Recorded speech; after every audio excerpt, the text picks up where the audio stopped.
Bonjour et bienvenue pour ce webinaire d'information concernant nos certificats IFI, IFI, Institut de Haute Finance, dirigé, je dirais, de main de maître par le professeur Philippe de Sertine. Philippe, bonjour.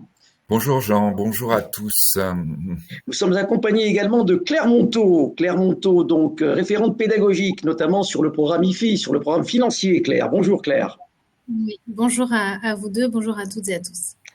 Alors, nos internautes sont venus nombreux aujourd'hui pour, Philippe, vous écouter, présenter un petit peu ces certificats IFI. On va voir que l'Institut de haute finance, bien sûr, est une émanation, on va dire, de l'IFG, l'Institut français de gestion, l'IFG Executive Education, présent à Paris et en Afrique, à Abidjan notamment, hein, où vous avez l'habitude, Philippe, également de vous y rendre pour le programme IFI.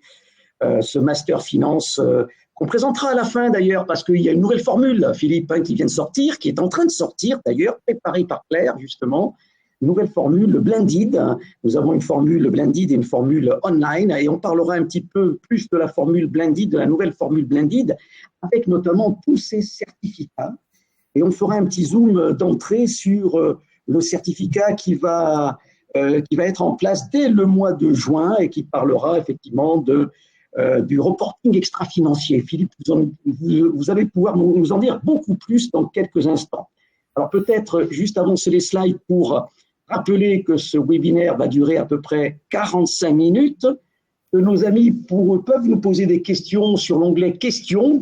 N'hésitez pas, au fil de l'eau, hein, ou bien vers la fin, il y aura à peu près 30 minutes de présentation et puis une quinzaine de minutes de réponse à vos questions, mais n'hésitez pas à poser des questions au fil de l'eau. Si vous avez un petit souci, n'hésitez pas également à rafraîchir votre page, bien évidemment.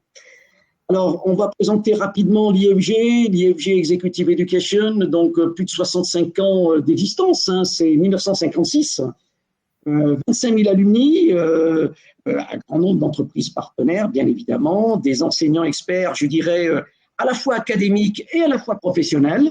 On est connu notamment avec notre programme GEMBA, le Global Executive MBA, que ce soit sur le territoire français, mais également sur l'Afrique, notamment l'Afrique francophone. Et puis, on est aussi très, très bien connu avec nos programmes IFI de l'Institut de haute finance. Vous verrez, il y a des certificats, il y a un master également, hein, un MBA, etc. Donc, c'est un institut qui devient de plus en plus complet, je dirais, avec une offre de plus en plus riche sur le domaine de la finance. Alors, 90%, vous voyez, de nos formations sont éligibles au CPF. Ça, c'est un petit clin d'œil pour nos amis français. Effectivement, votre compte personnel de formation, vous pouvez l'utiliser, que ce soit pour nos programmes exécutifs ou pour nos certificats. Plusieurs campus dans le monde entier. Paris, bien sûr, à La Défense, hein, on est présent à La Défense. Et puis Abidjan, hein, pour nos amis africains qui connaissent très bien ce campus dirigé par Madame Souila Magère, déjà depuis près de 4 ans. 4 ans que nous avons ouvert un campus sur Abidjan, mais beaucoup plus d'ailleurs d'années où nous sommes présents. On était présents avec des formations à distance déjà sur le continent africain. N'oublions pas aussi le campus de San Francisco. C'est un petit clin d'œil à Ron Morris, le directeur du campus, qui accueille effectivement nos participants sur San Francisco, sur Bay Area, sur la Silicon Valley, voilà, qui concocte toujours un excellent programme pour notre séminaire international. Alors Philippe, on va parler avec vous plus précisément de l'IFI, l'Institut de haute finance, et notamment de ces certificats. Hein, vous allez pouvoir nous en dire un petit mot. Donc, l'IFI en quelques mots, Philippe. Alors, c'est quoi l'IFI pour ceux qui ne nous connaîtraient pas éventuellement? Donc oui, donc l'Institut de haute finance. L'Institut de haute finance, quand on dit la haute finance, c'est une référence, on va dire, d'Europe continentale, ce qu'on appelle le haut de bilan. Je dis évidemment dans la finance anglo-saxonne, c'est l'inverse, mais ça revient au même. Ça irait moins bien dire l'Institut de basse finance. Hein, donc, mais la haute finance se rapporte au haut de bilan, c'est-à-dire à tout ce qui va concerner les activités de long terme et stratégiques de l'ensemble des entreprises. Donc, ce qui signifie effectivement que nous sommes, nous, vraiment dans cette logique avec l'Institut de haute finance, de la manière dont se finance la stratégie. Vous voyez, c'est une logique de finance pour les exécutifs, pour finance for executive, on va dire en anglais, c'est-à-dire, en effet, le financement à long terme des organisations, de leurs projets, de leurs stratégies. De la même façon, évidemment, lorsqu'on parle du financement, ça veut dire que l'Institut concerne aussi ceux qui financent, et notamment les banquiers, les fonds d'investissement, etc. Donc tous qui nous rejoignent depuis des années, voire même qui nous rejoignent parfois pour former, pour créer des fonds. Nous avons eu plusieurs fonds d'investissement internationaux qui ont été créés par nos anciens. Donc ça veut dire effectivement que l'Institut de haute finance, c'est, je dirais, un réseau aussi bien du point de vue géographique, Jean, vous venez de l'exposer, avec l'Institut français de gestion en général et l'Institut de haute finance en particulier recouvre pratiquement aujourd'hui presque tous les continents. Nous avons des anciens dans tous les continents et nous avons aussi cette ancienneté. L'Institut de haute finance a été créé maintenant il y a beaucoup plus de 50 ans. C'est vraiment l'une des premières formations sur la logique Finance for Executive qui a été créée en Europe. Et donc un réseau d'anciens extrêmement dynamique, avec d'ailleurs au passage des temps forts de ce réseau d'anciens, en particulier le prix Turgot qui s'est tenu pour sa dernière édition au mois de mars dernier, donc il y a quelques jours, à Bercy, au ministère de l'économie et des finances français, avec toujours une assistance internationale et des très grands noms de la finance qui nous rejoignent à cette occasion. On avait eu Madame Lagarde, on avait eu le prix Nobel Monsieur Tirole, on avait eu Monsieur Blanchard, le chef économiste du FMI. Voilà, enfin c'est toutes les personnes qui, notamment par le biais du prix Turgot, rejoignent ou en tout cas participent aux événements de l'association des anciens de l'Institut de haute finance. Peut-être en ce qui concerne les évolutions, puisque ça fait très longtemps que nous existons, mais les évolutions les plus récentes sont celles qui intègrent au maximum toutes les grandes évolutions que connaît le monde financier depuis plusieurs années et peut-être même depuis plusieurs mois, puisque là, on va évoquer des certificats qui sont d'autant plus d'actualité en Europe que depuis le début de l'année 2024, accent est mis par la Commission européenne sur l'information extra-financière, alors on va dire peut-être extra-monétaire à destination des financiers. Les financiers ont tendance à l'intégrer de plus en plus. Nous intégrons tous les grands événements qui peuvent affecter ou qui peuvent faire évoluer le monde de la finance, ce qui veut dire évidemment les grands événements économiques. Lorsque nous avons, par exemple, des crises économiques, nous en avons connu ces dernières années, elles sont décryptées au plus vite à l'intérieur de l'Institut de haute finance pour permettre à nos participants de les intégrer dans leurs décisions et regarder comment positivement on peut toujours trouver des opportunités à des événements même violents qui peuvent se produire. Nous intégrons aussi les événements plus larges qui peuvent avoir une influence sur la vie des affaires, en particulier les événements géopolitiques. Au passage, peut-être vous avez déjà entendu parler de nos conférences que nous faisons de façon régulière, qui sont ouvertes évidemment aux participants de l'Institut de haute finance, mais même plus largement à ceux qui sont intéressés par les grandes questions qui peuvent affecter le monde de la finance, le monde du business, ou les questions géopolitiques qui peuvent avoir un impact sur le monde de la finance et du business. Donc, je vous recommande de nous suivre de ce point de vue. Nous avons de façon régulière des points qui sont faits et qui vont permettre évidemment de modifier l'approche de nos enseignements. Donc, lorsque vous êtes à l'Institut de haute finance et en particulier dans le master, alors Jean, vous avez évoqué nos certificats, donc on va en évoquer quelques-uns. Le master donc de l'Institut de haute finance, master MBA, donc et la formation longue, nous allons avoir l'ouverture d'une session blended en présentiel, l'ouverture d'une session online dans quelques jours. Donc vraiment, je dirais, une activité régulière et forte dans ce master. On peut signaler aussi qu'au sein de l'Institut de haute finance, nous avons un DBA, donc Doctorate in Business Administration, qui permet aussi un travail de recherche appliquée. On va dire, on travaille sur les formations très courtes, les certificats, sur la formation longue de type Master MBA et sur la recherche plus longue sur 3 ans d'IBA. Donc voilà un petit peu, je dirais, l'ensemble de la galaxie de l'Institut de haute finance. Je le répète, cette galaxie, elle a un sens d'abord par les anciens, donc plus de 1500 diplômés aujourd'hui en activité dans le monde entier, et nous privilégions au maximum cet effet de réseau, ce mode de fonctionnement qui, dans le business et notamment dans la finance et notamment dans cette finance de long terme qui suppose une logique de confiance, le fait de parler la même langue, la langue financière et la langue de la haute finance est un plus très important. Donc peut-être effectivement maintenant, regardons de façon un peu plus précise les certificats que nous proposons à l'Institut de haute finance, certificats qui sont évidemment ouverts aux personnes qui sont en master, donc qui vont avoir la possibilité de les suivre, mais qui sont ouverts également à des personnes qui ne sont pas inscrites en master à l'Institut de haute finance et qui peuvent donc s'inscrire ponctuellement pour ces certificats. Leur format est toujours le même, un format de 2 jours, donc 2 jours pleins, donc qui sont effectivement 2 jours intenses, qui vous permettent de faire un point très précis sur les questions qui nous semblent être les questions les plus importantes, on va dire, du monde financier aujourd'hui, dans lesquelles souvent on peut rechercher une information précise. Les modalités pédagogiques sont là aussi celles que nous privilégions toujours à l'Institut de haute finance, notamment celle du présentiel. Alors, la session, par exemple, prochaine est organisée sur notre campus de la Défense. Nous avons également des sessions à Monaco ou à Bruxelles.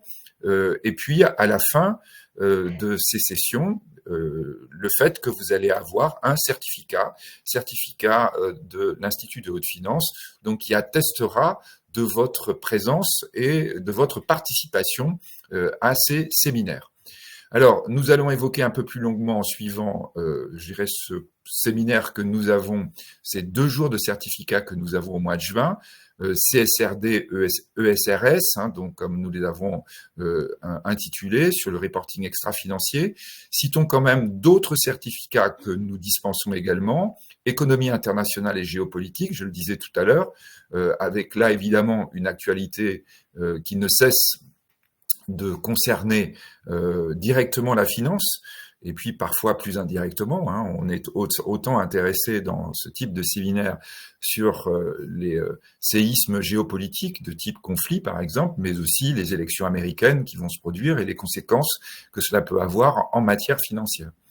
Nous avons un certificat sur les nouveaux types de financement, en particulier le mode de fonctionnement à partir de financement utilisant des fonds qui seraient peut-être aujourd'hui davantage des fonds hors marché, donc on les évoque. Lorsqu'on utilise les approches de marché, on évoque aussi les financements par le biais, par exemple, des ICO, Initial Coin Offering, c'est-à-dire utilisant tout ce qui va être les approches financières associées aux cryptoactifs, et plus largement tous les financements nouveaux qui peuvent apparaître et qui peuvent être intéressants aussi bien pour des petites structures que pour des très grandes. Nous évoquons la manière dont les choses sont en train d'évoluer, sur le monde de la finance, à l'intérieur des marchés financiers et à l'extérieur. En ce qui concerne l'évolution, et là évidemment lien fort avec les éléments de reporting financier qu'on évoquera tout à l'heure, tout ce qui va concerner la data science, l'approche autour de la data, la valorisation par la data et évidemment aussi sa gestion, la manière dont la data doit être collectée, dont elle doit être éventuellement conservée, la façon dont elle est exploitée et surtout la manière dont elle peut se traduire en création de valeur, en performance financière nouvelle, qui est aussi un élément fort que nous allons traiter dans le séminaire CSRD ESRS.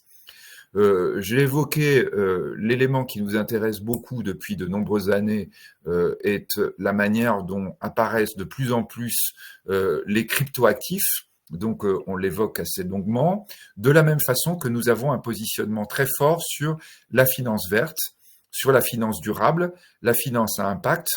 J'étais par exemple moi-même à Dubaï au mois de décembre pour la précédente COP. J'irai probablement à la prochaine. Donc, on évoque beaucoup ces termes de finance durable. Il y avait hier à Bercy une grande journée autour de cette question, réunissant d'ailleurs des banques, des universitaires et des syndicats. Donc, je dirais la présence très très forte et importante. Nous proposons une vraie réflexion, une approche issue d'une logique d'expérience et aussi de recherche autour de ces questions-là. séminaire, certificat sur la réglementation internationale. On voit évidemment le lien avec CSRD ESRS, qui est une partie de la réglementation associée à l'information extra-financière, mais nous ne nous cantonnons pas uniquement à ce type de réglementation, nous allons plus loin. Et puis également un certificat spécifique sur les fusions-acquisitions, et on va dire sur l'ensemble des opérations financières qui peuvent être menées. Alors, peut-être maintenant, si on regarde les participants à nos certificats, donc je le répète, à ces sessions qui peuvent être des sessions courtes et ponctuelles, mais qui peuvent être aussi des sessions dans lesquelles nous avons des participants qui reviennent de façon régulière. Donc, des gens qui sont d'origines diverses. Nous avons évoqué l'Institut de haute finance, la décision stratégique, donc ce qui signifie que nous avons beaucoup de dirigeants, de chefs d'entreprise, dirigeants de grands groupes ou dirigeants de petites entreprises, entrepreneurs qui nous rejoignent pour des certificats de ce type, 2 jours intenses, avec la possibilité évidemment aussi de se créer un petit réseau à l'intérieur des participants du certificat, mais surtout une compréhension claire, rapide, qui permet de gagner beaucoup de temps ensuite du point de vue opérationnel quand on présente de la façon, on va dire, la plus efficace possible, la plus concrète possible, les notions que nous avons évoquées plus haut. Alors, bien sûr, nous avons le cœur, je dirais, du public de l'Institut de haute finance, c'est-à-dire les financiers eux-mêmes. Donc, quand on dit financier de l'extérieur, ça peut apparaître comme étant finalement, je dirais, une population relativement homogène. Quand on est à l'intérieur, on se rend compte évidemment que vous avez beaucoup d'hétérogénéité entre un directeur financier, un contrôleur de gestion, un directeur de trésorerie, ou un banquier d'affaires, un responsable d'agence, ou quelqu'un qui va être dans un fonds d'investissement, dans un hedge fund. Effectivement, là, beaucoup de publics qui se rencontrent par nos sessions et qui peuvent échanger, notamment du point de vue de leurs expériences. C'est souvent un élément que nous ne mentionnons pas de façon explicite, mais qui est souligné par nos participants a posteriori, le fait qu'à l'intérieur de sessions, et notamment lorsque ces sessions rassemblent des personnes d'origine nationale différentes et de continents différents, combien les échanges entre participants sont importants. Nous avons aussi évidemment l'ensemble des personnes qui sont autour de toutes les opérations financières, que ce soit les consultants, les auditeurs, les avocats, consultants financiers ou extra-financiers, le monde de la banque et de l'assurance que je regroupe avec le monde de la finance, mais autant ceux que j'ai évoqués tout à l'heure étaient plus dans la logique corporate, là nous sommes dans la logique financement. De la même façon, nous avons l'ensemble des professionnels, parfois de professionnels libéraux, qui vont, par exemple, gérer les risques financiers, gestionnaires de fortune, gestionnaires d'actifs, etc. Donc voilà le public concerné. Ça veut dire un public qui peut avoir une culture financière ou un public qui va avoir une culture davantage business. Lorsque nous pensons que la culture financière est importante, le cas échéant, on peut aussi, en préparation des certificats, proposer aux participants certains cours online que nous avons, qui sont la spécificité et la force de l'Institut français de gestion, c'est-à-dire la possibilité de préparer, de comprendre, d'interpréter davantage un certain nombre de notions à partir de logiques online. Oui, Philippe, vous parliez des consultants. Il y a certainement un effet levier de croissance pour les consultants qui souhaiteraient justement venir assister à notre premier certificat reporting extra-financier. Ça peut leur ouvrir pas mal de portes. Alors je crois en effet, Jean, vous avez raison de le souligner puisque nous abordons maintenant ce prochain séminaire qui, vous le notez peut-être, aura lieu à la Défense le 10 et 11 juin prochain, que ce qui est en train de se passer en Europe depuis le 1er janvier 2024. Alors on a eu évidemment l'expérience 2023 puisque CSRD avait été connu de l'ensemble du monde du business à partir de 2023. À partir de 2024, il devient maintenant obligatoire pour les entreprises, on va dire, de grande taille, ce qui représente à peu près 75% du PIB européen, c'est-à-dire c'est important en termes de liens, en réalité concerne beaucoup d'autres entreprises qui, dans la définition juridique, ne seraient pas concernées, notamment par le biais, je dirais, des donneurs d'ordre. Lorsque vous êtes un sous-traitant, vous allez être obligé de vous confronter à la logique CSRD parce que, je dirais, l'ensemble de vos sous-traitants doivent correspondre à ces exigences CSRD. De la même façon, et peut-être encore plus largement, les banques, étant elles-mêmes soumises à CSRD, ont une exigence vis-à-vis de leurs clients qui, en réalité, les pousse à eux aussi travailler sur les problématiques CSRD. Donc, ce qui veut dire effectivement être dans une logique de représentation de croissance durable, de logique de représentation durable et de représentation à impact, mais qui signifie aussi, ce sont les deux termes, CSRD, c'est la directive, ESRS, c'est la notion de reporting, et en particulier de reporting extra-financier, que nous allons maintenant, je dirais, devoir absolument intégrer à l'intérieur de la gestion financière des entreprises. D'ailleurs, très souvent aujourd'hui, on change l'intitulé des directions financières en disant que les directions financières sont en charge des affaires financières et du reporting extra-financier, voire de la finance, voire des éléments d'impact. Alors, le programme de ce certificat, donc comme je vous le disais tout à l'heure, comme tous nos certificats, se fonde sur 2 jours. Donc 2 journées pendant lesquelles il sera possible d'avoir justement cette compréhension de ce qui est en train de se produire du point de vue notamment européen et du point de vue mondial, c'est-à-dire cette montée en puissance d'une nouvelle façon de représenter l'activité, nouvelle façon de représenter la performance et donc nouvelle création de valeur. On sera très axé sur cette logique positive qui peut-être quand on étudie directement ou strictement la directive n'apparaîtrait pas. On voit dans la directive d'abord des contraintes, d'abord des obligations. Ce que l'on va essayer de bien vous montrer, c'est à quel point lorsqu'on respecte ces obligations, lorsqu'on rentre dans cette logique conceptuelle, en réalité, on va pouvoir avoir un certain nombre de retombées positives fortes, pourvu évidemment qu'on se soit placé dans cette logique. Ce sera le but de ces 2 jours de certificat. Donc le matin, une représentation de ce que signifie le reporting extra-financier, la philosophie conceptuelle, la manière dont on doit comprendre les exigences du reporting extra-financier, la manière aussi dont il faut le présenter à son organisation pour que ce qui apparaîtrait comme une contrainte, là encore, une exigence de plus de reporting, soit aussi quelque chose qui permette une nouvelle mesure de la performance. À l'intérieur d'une organisation, cet élément-là peut être particulièrement intéressant à mettre en avant. Donc ça, ce sera la matinée, le 10 juin, j'assurerai moi-même cette présentation. L'après-midi, nous allons travailler sur les textes de référence, l'ensemble des textes de référence du reporting extra-financier. Je dirais tous ceux qu'on va pouvoir regarder d'un point de vue global, donc de type CSRD, mais ceux éventuellement qui vont concerner, par exemple, les gestionnaires d'actifs, par exemple, les éléments bancaires, peut-être bien faire le tri entre tous ces aspects qui sont de près ou de loin aujourd'hui des horizons réglementaires que doivent connaître les entreprises européennes et mondiales, puisque nous ne serons pas limités simplement. Alors le cas européen est un cas d'école parce qu'il permet justement de voir un tout petit peu comment structurer cette logique extra-financière, mais en réalité, on voit bien que du point de vue mondial, cette exigence devient globale et nous aborderons les textes qui vont au-delà de l'Europe et qui sont aujourd'hui ceux qu'on doit avoir à l'esprit lorsqu'on travaille sur la question du reporting extra-financier.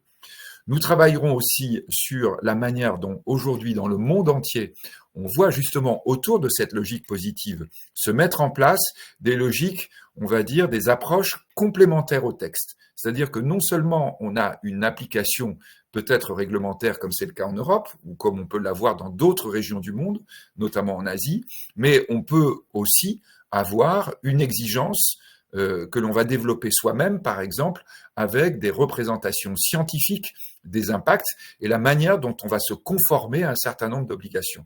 On voit, par exemple, beaucoup d'entreprises internationales, je pense notamment en Afrique, qui travaillent énormément sur cette question actuellement, de manière à faire apparaître leur singularité positive et donc, par conséquent, par ce biais-là, une performance complémentaire à celle que l'on peut avoir classiquement lorsqu'on travaille à partir des flux financiers.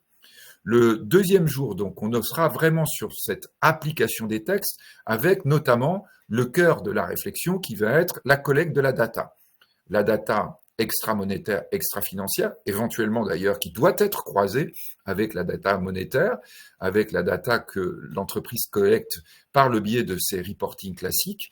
Quand je dis l'entreprise ou l'organisme de financement ou que la banque va exiger, par exemple, pour préparer les dossiers et pour les présenter à ses propres autorités de régulation, notamment aux banques centrales. En Europe, la Banque centrale européenne, mais beaucoup d'autres banques centrales dans le monde aujourd'hui sont de plus en plus exigeantes dans les compliance, dans la manière dont on va se conformer à ces obligations et dont éventuellement on va faire remonter la data, remonter l'information, la proposer. Beaucoup de questions qui peuvent se poser, par exemple les questions juridiques sur la manière dont cette data va pouvoir être utilisée, notamment quand c'est de la data provenant de clients, la manière dont on va stocker cette data, la manière dont on va l'exploiter. Donc des questions très techniques, on est très pratique en disant dans une organisation, voilà les chantiers qu'il s'agit de mettre en œuvre, voilà les points clés qu'il ne faut absolument pas omettre, voilà les éléments qui sont des éléments de risque,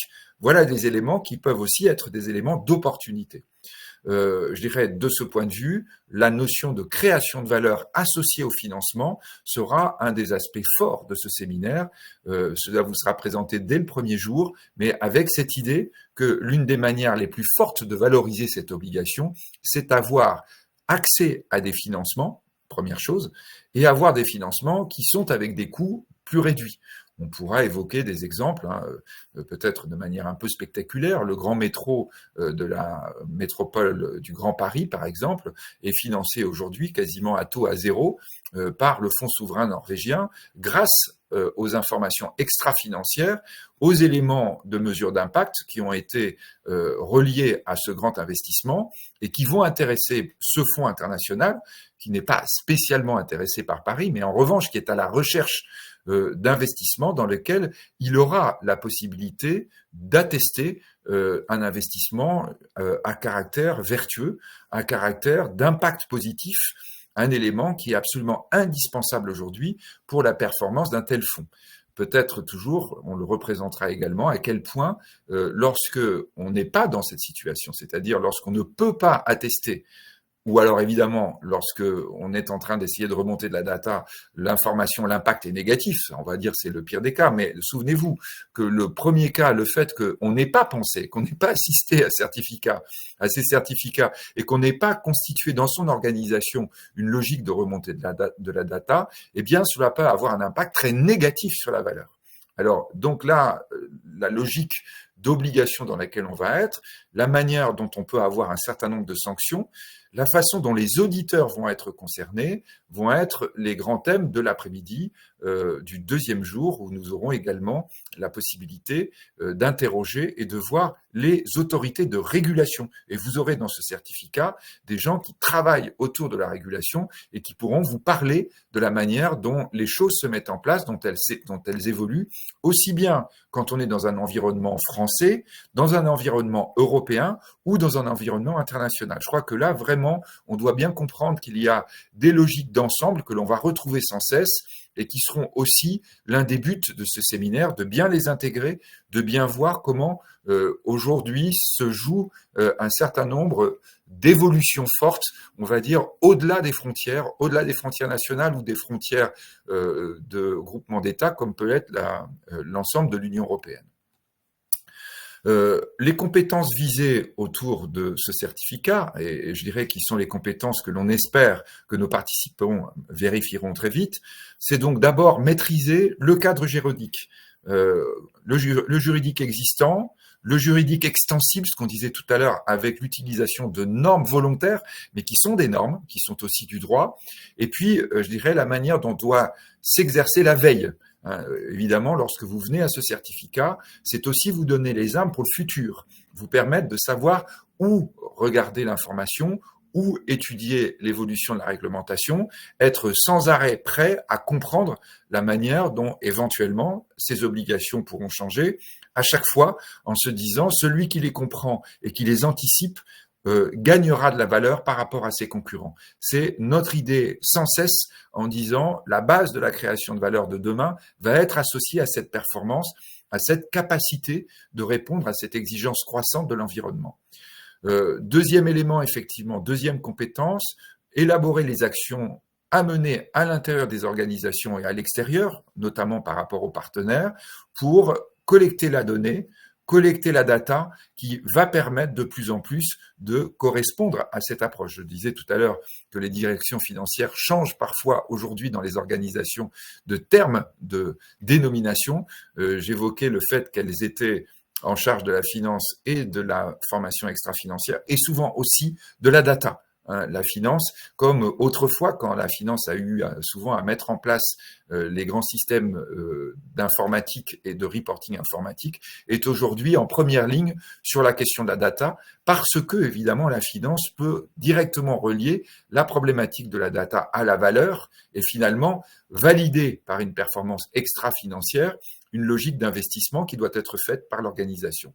Et puis, nous le disions, c'est vrai qu'il faut l'intégrer, puisque ce sont des réglementations qui parfois s'appliquent de façon stricte à des entreprises ou à leurs filiales, ou à leurs partenaires, ou à leurs donneurs d'ordre, ou à leurs sous-traitants, appréhender les risques de sanctions. Là encore, ce sont des choses dans lesquelles nous rentrons. 2024, c'est vraiment le début de cette logique-là. Ce sont des logiques dans lesquelles, lorsque l'on a une approche proactive, lorsqu'on a anticipé ce que voulaient dire ces grands changements, on pourra avoir une logique qui sera positive pour la suite.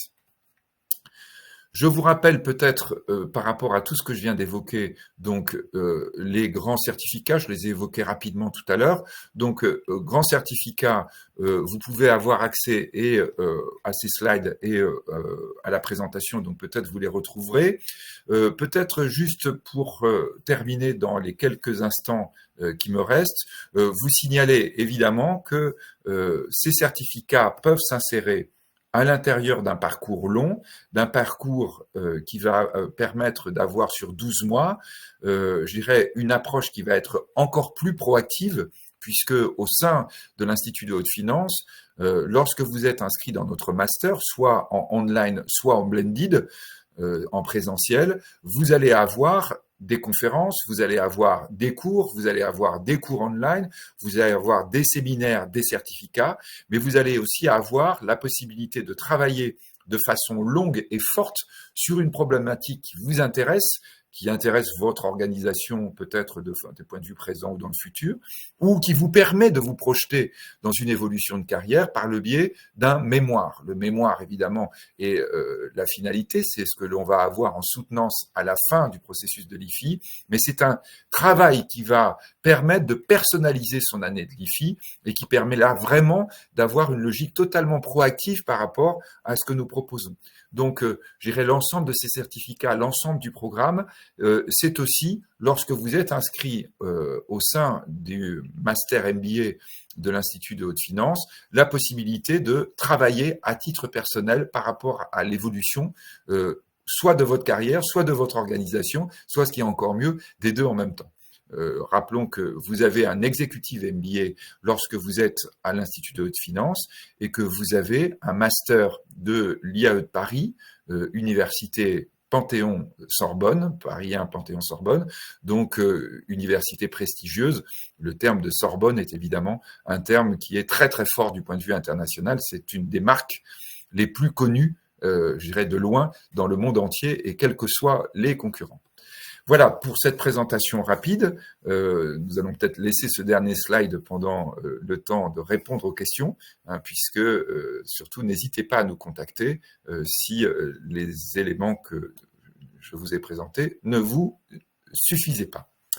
Voilà, Jean, je ne sais pas si... Philippe, il y a une question qui nous est posée. Effectivement, vous avez parlé tout à l'heure de la corrélation entre le reporting extra-financier et les taux d'intérêt, les taux d'emprunt qu'une entreprise pourrait obtenir. Je pense que ça va intéresser énormément de chefs d'entreprise, de directeurs financiers, et notamment pour notre séminaire du mois de juin. Est-ce que durant ce séminaire de 2 jours au mois de juin, un chef d'entreprise, un directeur financier va apprendre effectivement quels sont les éléments extra-financiers, comment les présenter, etc., pour pouvoir obtenir justement des taux intéressants? Oui, absolument. Vous avez raison de dire que je pense que la meilleure façon de créer la valeur, ça va être celle-là, c'est d'obtenir du financement, parce que si vous n'avez pas d'informations extra-financières, vous n'en aurez pas, c'est aussi clair que ça. Le marché bancaire va se refermer complètement pour les entreprises qui ne pourront pas démontrer la qualité de leur reporting extra-financier. Et ensuite, meilleur sera vos reporting, plus bas seront les taux. Pourquoi? Parce que ça veut dire que quand vous avez un reporting extra-financier positif, vous êtes en train de créer de la valeur, vous êtes en train de créer de l'incorporel. On reviendra là-dessus sur cette notion de bilan, en plus du compte de résultat. Donc, ça veut dire que pour une banque centrale, il y a légitimité à créer de la dette en face de cette création de valeur. Ce qui explique pourquoi les taux sont faibles. Parce que on considère que le risque que l'on met en face de cette création de valeur est un risque d'autant plus réduit que la démonstration est faite qu'il y a bien création de valeur. On va dire, dans la logique d'une banque centrale, d'une régulation monétaire, on doit avoir sans arrêt la masse monétaire et la masse de la dette en contrepartie de la création de richesse. Pour ça d'ailleurs que normalement on vous demande un business plan quand vous allez essayer de contracter une dette. Donc ça va être exactement cette même logique qu'on va reprendre pour les chefs d'entreprise en disant comme vous avez un business plan traditionnel où vous avez des flux et des prévisions de flux qui doivent être faites, vous devez présenter exactement le même type d'approche, de dossier en ce qui concerne le reporting extra-financier. Et oui, Jean, on rentrera et on sera dans cette logique-là systématiquement, en disant ça n'est pas simplement une exigence, on va dire, qui serait une exigence sociétale, en disant l'entreprise doit démontrer qu'elle est une approche vertueuse dans l'approche développement durable par rapport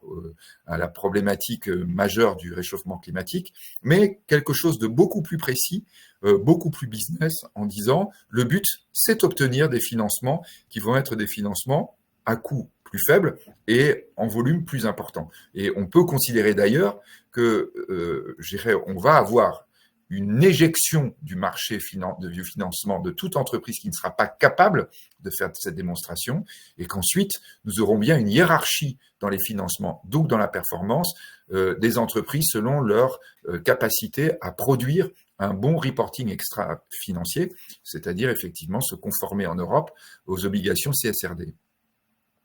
Alors, il y a Émilie du campus d'Abidjan là, qui nous pose une question justement qui a trait à cela. Est-ce que c'est valable aussi pour les entreprises africaines? Alors, je le disais, c'est un peu la même chose d'abord que nous avons, je dirais, pour les sous-traitants et les donneurs d'ordre. C'est-à-dire que l'extension en dehors des frontières se fait de façon automatique et immédiate dès lors que vous travaillez avec l'Europe. C'est-à-dire dès lors que vous allez avoir des partenaires européens, en fait, cette notion de reporting extra-financier va devenir immédiatement une obligation pour tous les partenaires, quels qu'ils soient. De la même façon, ce type d'obligation, on le retrouve dans plusieurs régions du monde. Citons d'ailleurs la Chine. La Chine a une exigence de reporting extra-financier extrêmement fort, qui est exactement d'ailleurs dans la logique de ce qui sera présenté au moment du certificat, qui de la même façon exige de ses partenaires extérieurs cette même approche. Et puis, bien entendu, en ce qui concerne par exemple les pays africains, la question majeure est l'accès à des financements et en particulier à des financements internationaux. Donc, ce qui signifie que lorsque il n'y a pas, et certains pays africains commencent à mettre en place eux aussi des exigences de reporting extra-financier, donc, on va dire, on retrouve la même logique un peu partout, mais même lorsque vous êtes dans une zone dans laquelle vous n'auriez pas une obligation juridique dans votre territoire, l'un des problèmes majeurs auxquels vous allez être confronté, c'est la question du financement. C'est pour ça que c'est par l'Institut de haute finance, d'ailleurs, qu'on retrouve très très vite cette problématique. Soit vos banques locales vont l'exiger, soit des banques internationales vont l'exiger, soit les banques locales, pour pouvoir avoir accès aux marchés internationaux, vont devoir, elles aussi, démontrer que leurs portefeuilles sont des portefeuilles qui correspondent aux exigences que l'on peut attendre de collecte de la data et de qualité de reporting extra-financier. Je crois qu'on doit mesurer à quel point, et je le répète, on rentre dans cette ère nouvelle à partir de 2024, à quel point, en réalité, c'est une obligation qui va faire tache d'huile, qui fait tache d'huile extrêmement rapidement. Et on voit en ce moment beaucoup de personnes, effectivement, qui cherchent, qui demandent justement une formation rapide pour comprendre ce qui se passe et pour pouvoir réagir de façon positive à l'intérieur de leur organisation. Alors, il y a Paul également qui est basé sur la Côte d'Ivoire qui nous demande s'il y a des prérequis pour assister à ces certificats. Alors, je le répète par rapport aux différents certificats, lorsque nous pensons des prérequis utiles, on les signale. Le cas échéant même, on peut proposer, des formations online rapides pour pouvoir se mettre au niveau, pour suivre le certificat.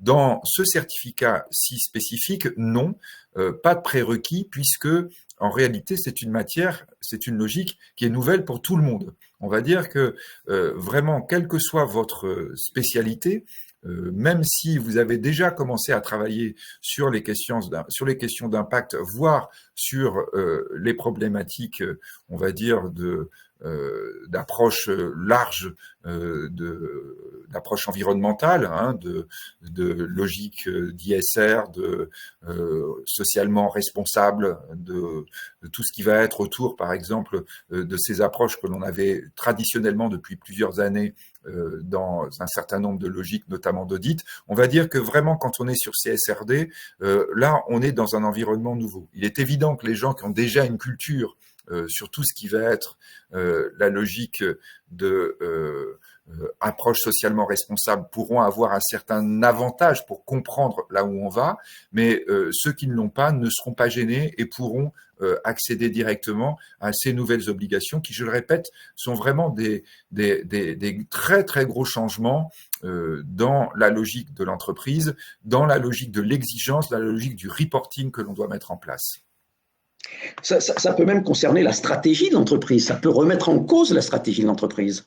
Absolument, puisque ce qu'on disait, c'est l'un des vecteurs majeurs de création de valeur, qui est le but d'une stratégie, mais c'est aussi un des vecteurs les plus dangereux de destruction de valeur. Donc ça veut dire effectivement qu'une stratégie de développement, par exemple, va devoir intégrer de plus en plus et la perspective de pouvoir remonter de la data et de démontrer le caractère développement durable de l'opération réalisée, ou au contraire de peut-être interrompre une opération dans laquelle soit la collecte de data serait complexe, soit la collecte de data mettrait en avant une destruction de valeur. Donc oui, bien entendu, dans l'approche stratégique, cette notion devient de plus en plus prégnante. Je le répète, avec quelque chose de très très nouveau, que dont par conséquent vous pouvez avoir le sentiment parfois quand vous êtes dans le business en disant mais moi je le vois pas encore.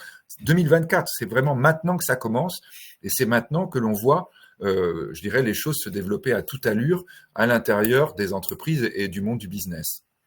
Et les petites entreprises, les PME, les petites PME ont un intérêt déjà dès maintenant à réfléchir à cela. Je le répète, intérêt immédiat par leurs relations bancaires. Et là, de plus en plus, les banques, de toute façon, vont leur exiger une information complémentaire, notamment au moment de leur rapport annuel, mais même lorsqu'ils vont, je dirais, proposer ou demander des dossiers pour des demandes de financement.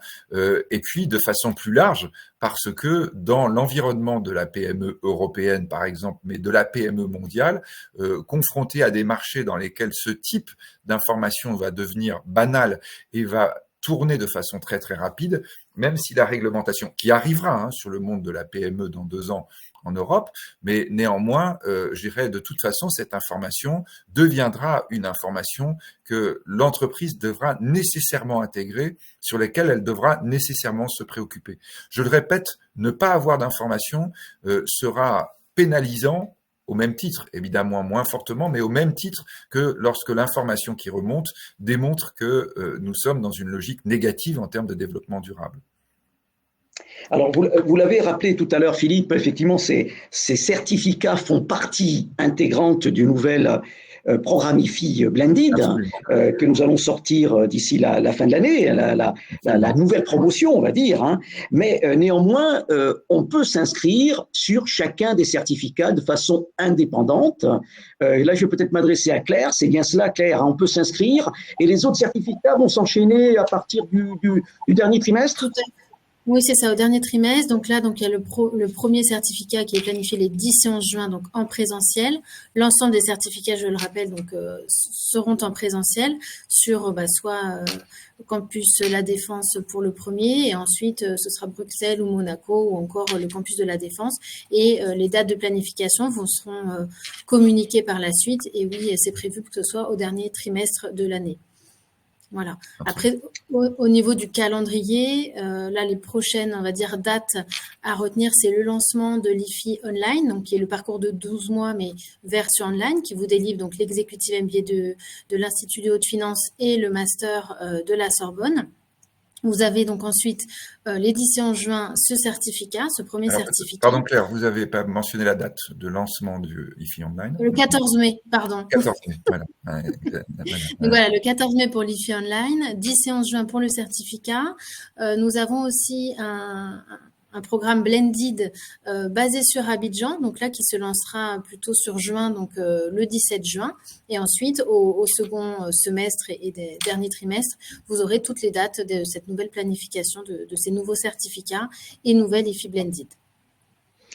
Alors Philippe, il y a une autre question qui nous est posée, qui nous demande quel est le profit des intervenants pour ces certificats? Alors peut-être là, Jean, je renvoie la personne à ce que nous avons présenté tout à l'heure. Le profil des intervenants.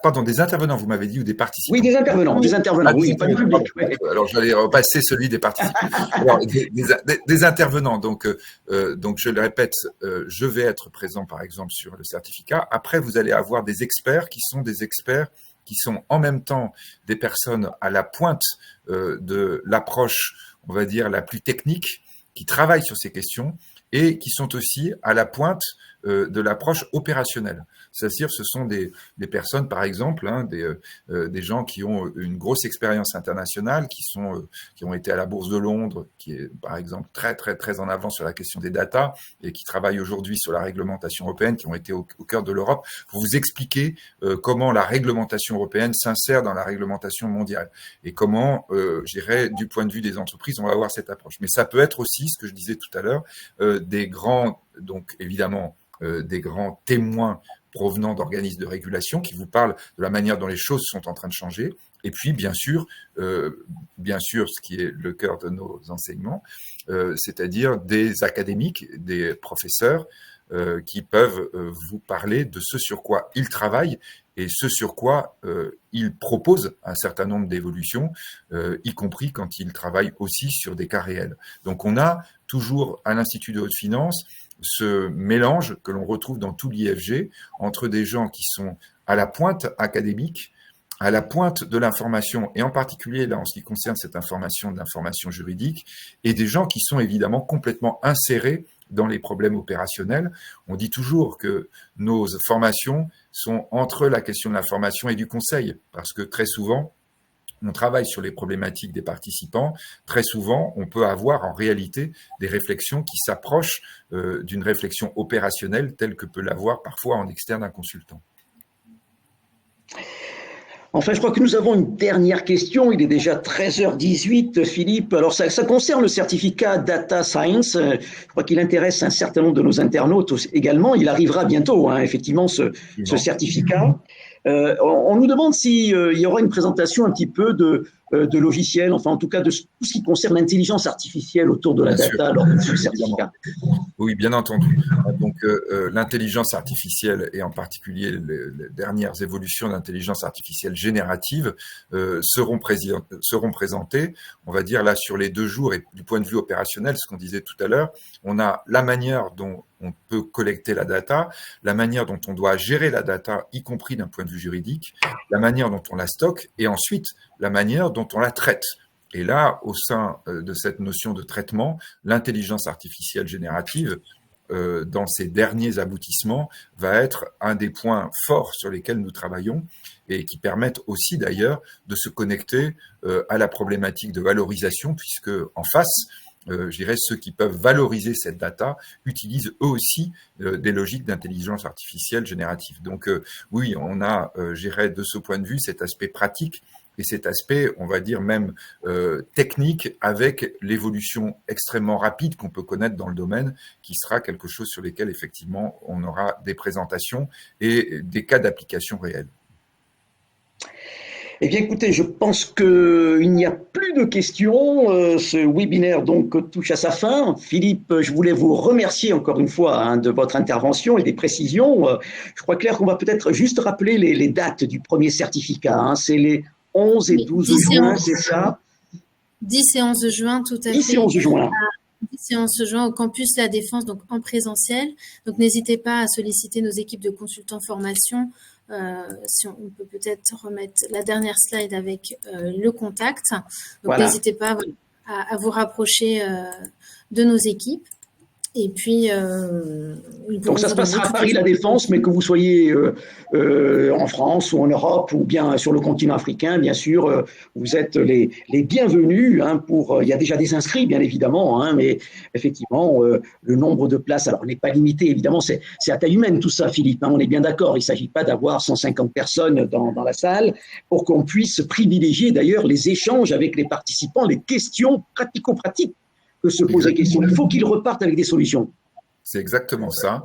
Et je dirais le mode de fonctionnement de l'IFI, ce sont toujours effectivement des rassemblements avec un nombre de participants relativement réduit pour qu'on puisse avoir des échanges entre les participants et les animateurs et aussi évidemment pour que chacun puisse parler de ses propres problématiques à l'intérieur de ces rassemblements, que ce soit d'ailleurs dans les certificats, mais c'est aussi l'esprit de l'Institut de haute finance en général. Philippe, je vous remercie. Claire Monteau également, vous êtes référente pédagogique donc sur les programmes finance de l'IFI. Donc, merci d'avoir participé également à cette présentation.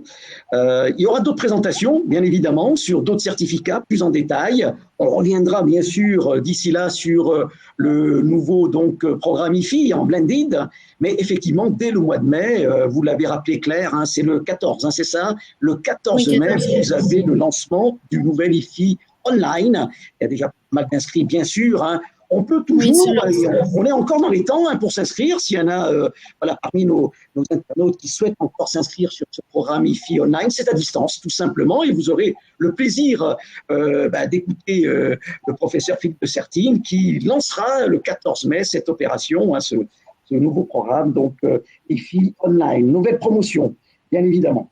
Donc voilà, un grand merci. Merci à toutes et à tous. Philippe, peut-être quelques mots pour nos amis qui viennent nombreux pour ce premier certificat du mois de juin. Oui, je crois que vraiment on est là au cœur de l'un des grands domaines de la finance de demain, d'aujourd'hui et de demain, ce qui est la philosophie de l'IFI. La philosophie de l'IFI depuis plus de 50 ans, c'est toujours être, je dirais, 2 pas en avant pour que quand on vient à l'IFI, on voit non seulement l'intérêt immédiat, mais peut-être dans 1 an, 2 ans, 3 ans, on dise « Ah, en fait, j'avais vu ça à l'Institut de haute finance. » Et je me rends compte à quel point c'est utile. Ce sont les témoignages qu'on a toujours de nos anciens qui nous disent des années après, ce que j'ai vu à l'Institut de haute finance m'a servi de façon extraordinaire, peut-être 1 an, 2 ans, 3 ans après. Je crois que là, avec ce premier certificat, nous sommes exactement dans ce qui va être le grand enjeu de la finance autour des 3, 4, 5 prochaines années de tous les types d'entreprises. Et je pense en effet que plus on est présent tôt sur ces questions, plus on aura la capacité de les utiliser positivement et d'avoir par rapport à ces questions, non pas une approche, on va dire, de contrainte que l'on doit immédiatement essayer de résoudre et qui coûte de l'argent, du temps et du stress, mais au contraire, une logique, on va dire, d'optimisation qui permette de créer de la valeur, de créer de la différenciation positive et surtout, comme on le disait tout à l'heure, de permettre d'envisager des nouveaux développements stratégiques. Absolument, Philippe. Vous faites bien de rappeler qu'il n'y a pas d'équivalent pour l'instant en termes de certificat sur cette nouvelle réglementation, sur tout ce qui concerne le reporting extra-financier. Donc, c'est l'occasion pour nos amis de venir vous écouter aussi tous nos intervenants durant ces 2 journées à Paris La Défense au mois de juin. Ça va être certainement passionnant. Et puis, je pense que ceux qui viendront, comme vous l'avez dit, Philippe, partiront avec des éléments de différenciation immédiatement dans leur mallette pour pouvoir justement agir dans le bon sens en création de valeur. Merci beaucoup, Philippe.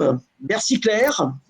Merci. Moi, je vous dis à bientôt. On se retrouvera sur un prochain webinaire d'information, que ce soit sur un programme plus classique ou bien sur les programmes de l'IFI et notamment sur tous ces nouveaux certificats. Je rappelle que c'est enregistré et que tous ceux qui se sont inscrits sur ce webinaire recevront dans leur boîte mail, c'est bien ça Claire, l'enregistrement de cette présentation pour pouvoir réécouter toutes les précisions apportées par le professeur Philippe de Sertine. Philippe, un grand merci encore une fois de nous avoir accordé tout ce temps pour parler de ce reporting extra-financier qui est vraiment passionnant et je crois qu'il y aura beaucoup de monde dès le mois de juin sur ce nouveau certificat. Merci beaucoup. Merci beaucoup. Je vous dis à bientôt. Et je vous souhaite une excellente fin de journée. Merci. Bonne journée. Merci Philippe, merci Jean. Au revoir. Merci, au revoir.